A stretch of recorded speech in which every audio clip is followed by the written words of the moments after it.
Good afternoon. I'm just going to provide a brief update on the missing person situation we have. What it is we have a video from Suzanne Simpson, from Sunday night, and we're going to post it presently. Right now we're posting it. DPSPIO is posting that as we speak. We wanted to get that out to you because of what she's wearing, and we're still hoping that some of the public might have seen her wearing what she's wearing in that photo. We have a picture here we're going to pass out to you, but please check because it's going out from the DPSPIO, and we want everybody to see and check that photo and see if they've seen this young lady or not. Still have not heard from her, and we still do not know where she is. If you have some questions, I'll do my best briefly. Chief, what is currently going on here at this location? It has seemed like there's been less activity as the days have gone on. There's less activity now because we have limited resources, and we will activate more searches here as needed, but right now we're doing more things, writing search warrants and doing various things like that. Have you been able to search inside the home? We have, and we do have some possible evidence, but it takes so long sometimes to analyze that evidence. So we don't have any results back from anything there yet. You have the clothes, and you want people to look for the clothes, but have you gathered any other evidence that you want people to say, this might help us? Yes, well that clothing, in the instance that maybe she was missing, that she's still missing, and she was seen on Sunday, since Sunday night, we want people to have seen that photo and say, you know what, I think we saw her. I think we saw her. And maybe she's in that same clothing, we don't know. Maybe she was in distress. We don't know that, but we want the public to have seen her and say, I recognize her. What about cell phone records? You found her phone. Do you have his phone? Is there anything in the pings that would tell people anywhere that they ought to be looking in a certain area for something that might help you? No, we don't have her phone. We would love to have her phone, as I mentioned yesterday. We do have electronic opportunities, and that's what we're writing different warrants for, but those take so much time, and we are trying all electronic devices, as you can imagine, very common nowadays, to try to get information from them, and that's what we're trying. We're trying every avenue, but in the case that somebody has seen her and she's in distress, that night we think she was in distress. She may be somewhere and we just don't know about it. It's very suspicious, though, that obviously she's not going to work and she's not checking in on her children, so that's obvious. That's an obvious problem, but at the same time, we don't want to miss an opportunity to say, hey, this is what she looks like. Maybe somebody out there knows where she is, or she's hiding away or something. So that's why we're showing you the clothing. Do you know where we got that video from? That's from the Argyle Club in Alamo Heights, outside of it. Rod Simpson, any more charges we can expect against him from any other agencies? Well, not from any other agencies that I know of, but of course we are looking at any possible charges that we might have. Right now we don't have other charges except for those two. Is there a possibility that those charges will be escalated since he was moved from Kendall County to Bexar County? He is in our custody, and I'll say that there obviously is that opportunity that we would upgrade charges, but we're not there yet. We don't have that kind of evidence. Has he started cooperating? No. As far as not cooperating, he's not talking at all. Have y'all tried questioning him? Yes, and he still has not cooperated. We would love for him to give us some information because we're searching for her. The children have reached out, and we're cooperating with them to try to get as much help as we can. Obviously, these four kids miss their mom, and so we're doing everything we can. Will you be deploying any volunteer search groups on top of what you're already doing? Possibly again, yes. There's some search groups that we have that have such good technology, and that's gonna be priority. And so we've learned that they're very, very efficient. We have found things out here that don't pertain to this case that probably wouldn't have been found unless we had professional, assistance like those. We found a gun. I'll tell you that. We found a gun, had nothing to do with this case, very old, but these are professional, well-trained searchers, and that's why we want them for now. Chief, Brad is facing a charge of assault and unlawful restraint. Do we know why his bonds amount are at $1 million each? Why is it so high? Because it was a risk. These are very commonly risks that we find he may be a danger to her, and so that's why the bond was so high. Have you searched any other properties? I'm not going to comment on where, but I'll tell you, yes, we're searching other properties. Did you get any hits on any of the warrants you have so far? Like, for example, the house? Any hits on? Anything that you were looking for? Did you find anything on those searches? No, nothing yet on those searches. Where exactly is Mr. Simpson now? He's in our custody. I don't want to say exactly right now exactly where, and that's because we're trying to maintain the integrity of the case and also be very transparent with information that we can give you on behalf of the family and the community here and everybody. It's overwhelming how many people have reached out and are still reaching out about her whereabouts and how are the kids and all that. So we owe it to them to do absolutely everything. There have been cases when somebody is found alive, injured, in severe distress, hidden away, all of those things. We're not going to give up on that. So we'll continue to do updates and put out information as we can, like that clothing and other things. But at this point, that's where we're at. So do you believe that Suzanne may be naked if you found her clothing? Do we believe what? That Suzanne might be naked if you find her without clothing, since you have that? No, we don't have that clothing. We have a picture of her in that clothing, and that you know, it's very possible that somebody saw her since Sunday or early Monday morning and said, man, I saw her in those clothes. She didn't look, you know, very good. Y'all need to help us out with that. That's always a possibility, and that's why we're putting that picture out. Did you get any good tips from releasing his vehicle? Has anyone called in about that? We have not released it. Or the picture of his vehicle I'm talking about? Oh. Any Yeah, good you tips said there? go look for that vehicle. Right, absolutely. We haven't got any folks that have called and said we've seen that vehicle in this suspicious nature, like it's parked in some unusual spot or something like that. We have not received that. I know you said you're searching other properties. Have you searched Brad's ranch? We're checking other properties. There's other properties that we're checking. It's time consuming, and we're doing the best we can with that, for sure. Would that be a yes for his ranch? Yes, we're checking all the technical data we can. Absolutely. You know, some of the technical expertise that's needed, we're borrowing that, and so all the past 48 hours has been that. So, and those returns of technical requests through warrants, all of that is starting to happen. So we're confident that we'll get some information. So far, we've only talked about criminal cases. Are there any civil actions or complaints or protective orders or restraining orders related to him issued in the recent past that would give us cause to think that people knew that he was in trouble and behaving badly before this? There's there were conditions on his bond, and again, I won't speak to that. I'll let that for another time. No, before this, I have no idea about any of those things. I don't think so. None of that's come to my attention. That doesn't mean that's not possible.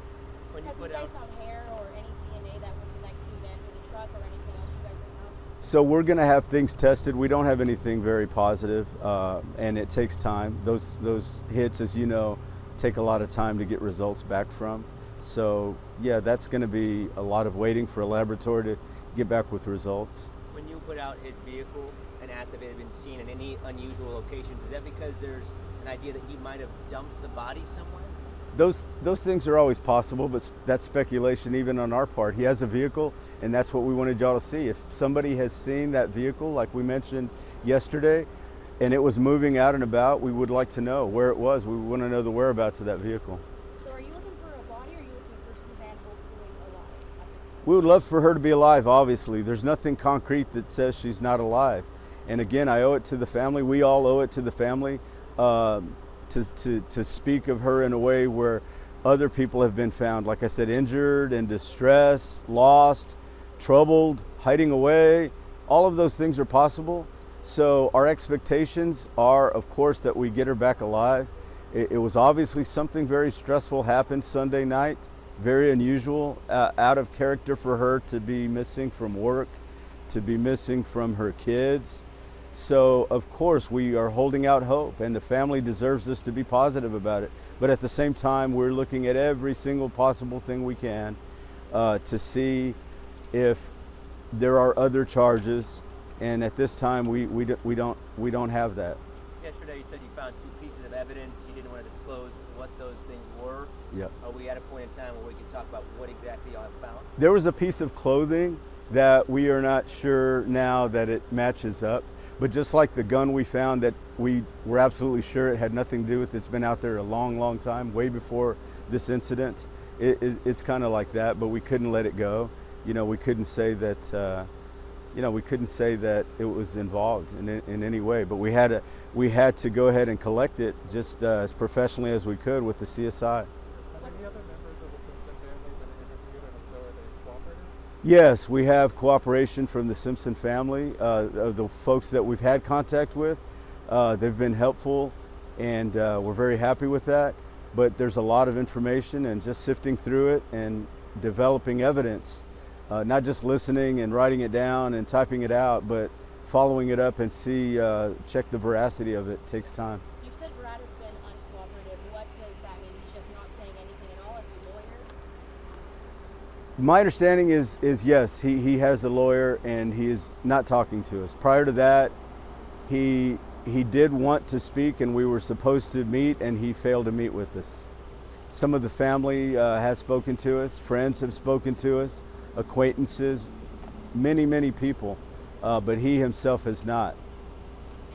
In your time as an officer, can you speak to the rareness or bizarreness of this case?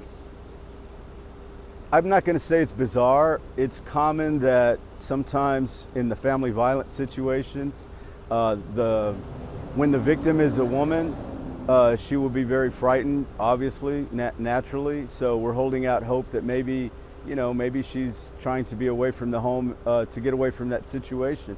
That's not totally uncommon. But what is uncommon, what is unusual, is that this was a woman who worked and was very dependable and loved her children and was always in contact with her children and her family and her friends. And suddenly that stopped after Sunday night. Is there any evidence pointing you in any direction besides Brad? We have investigated some of the things. People come to us with social media posts and things like that we are following up on, and those are people. But at this time, of course, we are looking at Brad because of the fact of the family violence. How many calls or clues do you think you've had from folks? Oh, it's really hard. I mean, I don't know. Thousands? Over 100 folks have reached out to say, hey, this is important and this is not. We're not trying to stop that. We just ask people with good, pertinent information that they think is key to finding out what happened to Suzanne. That's what we're looking for. And some of that may have already helped, but to follow up on it and see that it's credible and that it makes, that we can confirm that, that's what's taking time, and it always does. You say you're holding out hope that maybe Suzanne is just scared and want to remove herself. If that is the case and she was watching, is there anything you say to her right now? Suzanne, if that's the situation and you're afraid or you've been injured, and this was such a hard situation from what we hear from family and friends, they've obviously love you and care much about you, and your children are very concerned. If there's anyone that knows her whereabouts, or Suzanne knows that you're going through such a tough time, we ask that you please reach out. We can get you protected. We can protect you. That's our message to you. You described that there were you learned of tensions between the couple yesterday. Since yesterday, have you learned more about possibly the relationship leading up to the disappearance? No, just the continuing, more recent tension.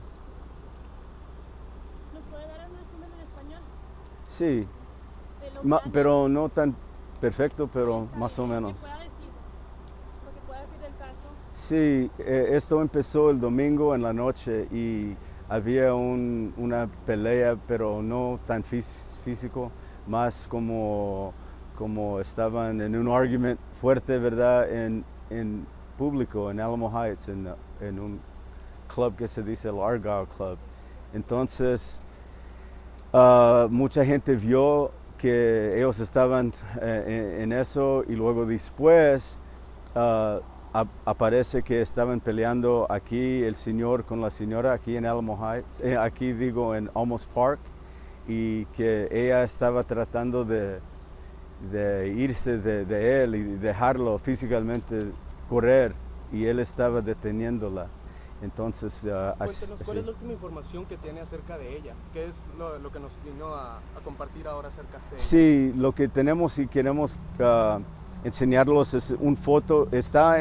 Se ve mejor en el internet, que pueden ver la ropa que él tenía y el vestido, cómo ella estaba vestido. Pensamos que posiblemente ella estaba herida después en la noche, el domingo, entonces puede ser que alguien la vio por cualquier lado y dicen, yo la vi el lunes en la mañana por ahí y no estaba bien, algo así. Posiblemente si tenía la misma ropa, pues es posible. ¿Y qué mensaje le tienen a la comunidad? Eso que en el primer lugar, violencia doméstica es algo muy importante, ¿verdad? Y oímos eso todo el tiempo y eso afecta a todos los niños, gente en el trabajo, vecinos y todo eso. Y hay que de veras empezar a hablar con sus vecinos y sus amigos y con alguien si eso está pasando en su familia. ¿Y un mensaje para Suzanne si tiene miedo? Sí, Suzanne, pues si tiene miedo y está en un lugar, pasé el mensaje que queremos nosotros que ella sepa que vamos a cuidarla lo mejor que podemos, protegerla con todo lo que podemos, porque sabemos que esa es una situación muy, muy grave. Cuéntenos por último acerca de Brad. ¿Él ya ha estado cooperando con ustedes o sigue en la misma situación? No, Brad no está cooperando con nosotros. Él no quiere hablar con nosotros y no quiere ayudarnos en buscarla. No quiere. Él dijo que estaba preocupado por ella. Uno piensa que él quisiera, un esposo va a querer preguntarnos algo. Aquí estamos. Y no, hasta ahora él no nos ha preguntado nada de cómo, si estamos hallando algo o algo así. ¿Esos comportamientos de él tal vez elevan sus sospechas hacia él, ustedes? Pues claro, es natural, nuestra sospecha es alta, pero al mismo tiempo queremos buscar por todas maneras. Hay casos en donde algo muy raro pasa y una persona que no pensamos la vio caminando y la levantó y la llevó, algo así. Hay muchas cosas que pueden pasar. ¿Y el señor Simpson no han visto remordimiento o preocupación de su parte física? O sea, ¿no ha mostrado físicamente preocupación por su esposa? No, nada de eso, no. La próxima vez pienso que tenemos más información, pero es todo lo que tenemos por mientras. Por última vez, ¿nos podría quizás nada más enseñar la foto usted, por favor? Sí, claro. Este es el foto de ella del domingo en la noche. No es una foto muy bien, pero se ve bien en el internet. Estaba ella en un vestido negro, como bien, así. Okay. Muchas gracias. Gracias. You're going to send that photo to us, right? Yeah, it should be emailed as we speak, a little earlier. DPSPIO should have been emailing it out. Okay. Everybody. Thank you.